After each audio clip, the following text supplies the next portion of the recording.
قرض لے کر کیا ہم ولیمہ کر سکتے ہیں؟ اگر ولیمے کی استطاعت نہ ہو تو قرضہ لے کر سکتے ہیں، کیا یہ بھی اسراف میں آئے گا؟ ہاشم خان۔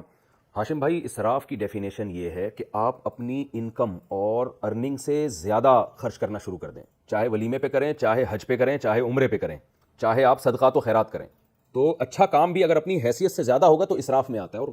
اس پہ وعیدیں قرآن مجید کی۔ اب ہر ایک کا اسراف کی ڈیفینیشن مختلف ہے۔ اگر آپ کے پاس ولیمے کے پیسے ہی نہیں ہیں،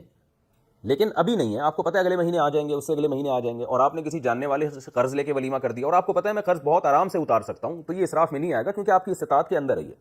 لیکن اگر آپ کو پتہ ہے کہ میں قرض لے تو لوں گا لیکن واپسی میرے لیے مشکل ہو جائے گی، تو پھر یہ اسراف میں آئے گا۔ تو اسراف کا مطلب ہے کہ اتنا خرچ کرنا کہ کل آپ خود بھی ٹینشن میں آئیں، دوسرے کو بھی ٹینشن میں دیں، تو یہ ٹھیک نہیں ہے۔ دوسری بات، قرض لینا شریعت میں پسندیدہ کام نہیں ہے، بہت ہی مجبوری ہو تو انسان قرض لے، کیونکہ جو قرض دے گا اس کو بھی تو آپ ٹینشن میں ڈال رہے ہو نا۔ تو ولیمہ جتنی اللہ نے حیثیت دی اس حساب سے کر لیں ولیمہ، لیکن بہرحال اس میں ہر آدمی ایک دوسرے سے بے تکلف ہوتا ہے، سب کے معاملات مختلف ہوتے ہیں۔ بعض دوست ایسے ہوتے ہیں ان سے قرضہ لے لو، ان کو کوئی تکلیف نہیں ہوتی، کہتے ہیں لے لے یار، ان کے پاس پیسہ بہت ہوتا ہے، ان کو یہ بھی پتہ ہوتا ہے کہ یہ واپس لوٹا دے گا۔ لیکن بعض ایسے ہوتے ہیں کہ آپ کو خام خام ایک ضرورت ہے نہیں بڑی چیز کی، اور آپ دوسرے سے قرضہ مانگ رہے ہو، تو یہ پھر غلط بات ہے، اور اس پہ بھی ٹینشن میں آ رہا ہے وہ بھی، تو یہ پھر بھکاری پن میں آ جاتی ہے، یہ ناپسندیدہ ہے شریعت میں۔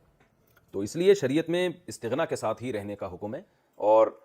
مانگنا چاہے وہ قرضہ ہو یا ویسے پیسے مانگنا، یہ شریعت میں پسندیدہ کام بہرحال نہیں ہے۔ ہاں، میں نے پھر بتایا کہ بعض دوست بے تکلف ہوتے ہیں، ان سے مانگنے میں ذلت محسوس نہیں ہوتی، کیونکہ کبھی وہ آپ سے مانگ لیتے ہیں، کبھی آپ ان سے مانگ لیتے ہیں، تو بے تکلف ہے اور اس کے طبیعت پہ بھی بوجھ نہیں آ رہا، تو پھر آپس کے معاملات ہیں، پھر حج کے لیے بھی قرضہ لیا جا سکتا ہے، اور ولیمے کے لیے بھی، کسی بھی کام کے لیے لیا جا سکتا ہے قرضہ پھر۔